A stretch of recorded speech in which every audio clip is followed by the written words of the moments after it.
Nicola Frey is joining me now from Nourish. Hello, Nicola. Hello.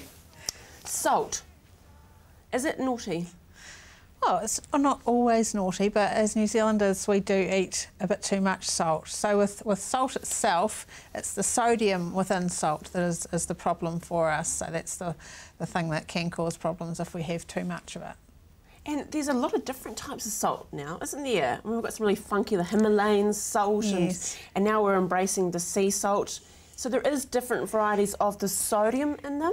Yeah, no, the sodium tends to stay the same. Right. It's just a different format. You know, some are really chunkier than others and sort of from different sources. But one big thing with those different salts is often that some are iodised and some not. In New Zealand, we are low in iodine, and it was chosen to add it to our salt because that was a good, easy thing that most people had. These days, of course, with us having too much salt, it is recommended that if you're going to add salt to anything in your daily intake, that you do use iodised salt, so that you're getting the iodine you need without having to get it from processed foods, because in the processed food making process they don't actually use iodised salt. So yes, so they usually will use often salt that's imported and it's not iodised. So that's one reason why you might use salt. The other way to get iodine, which is really great, is that the one food process in New Zealand that does use iodised salt is the bread making process. So you can get your iodised salt in your bread as well. So if you don't want to add that extra salt to your meal, make sure you get your daily servings of bread. So do we need salt? Yes, so there's a few body processes that need salt. It helps work our fluid balance, and also our muscles and nerves need salt or sodium to work properly as well. So we do need some salt, just not too much. Obviously, the downside if you're having too much salt is it can increase blood pressure, and that can sort of lead towards stroke or heart disease. So it is quite important to keep that sodium down. And if you are a fitness fanatic, you're doing a lot of endurance, I mean, these power drinks, we always talk about the sugar and that, but you can make your own, can't you, with salt? Yes, you can.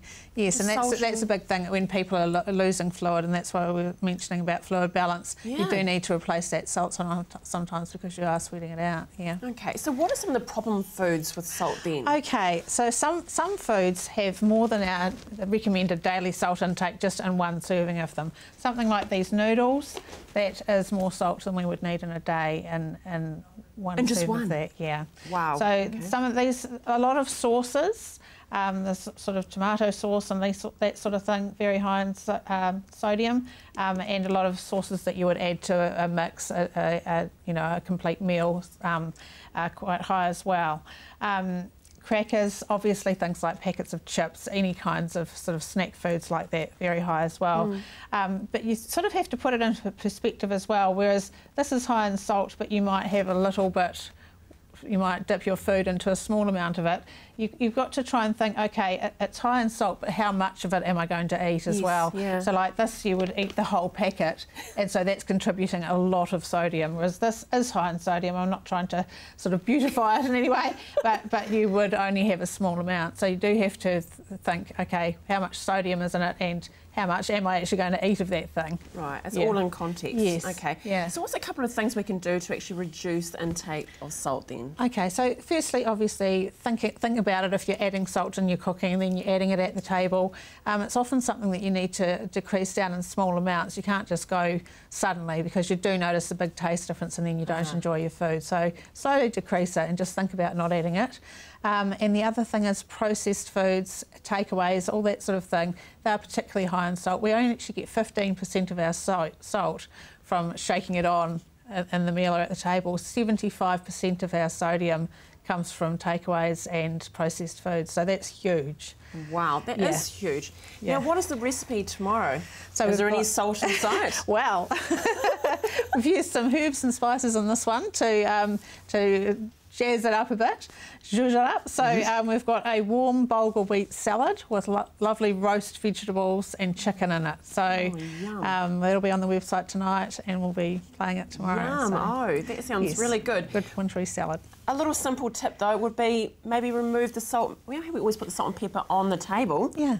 Do we maybe leave it off the table? Absolutely. If it's not there, you don't even think about it. Don't even think about it. That's right.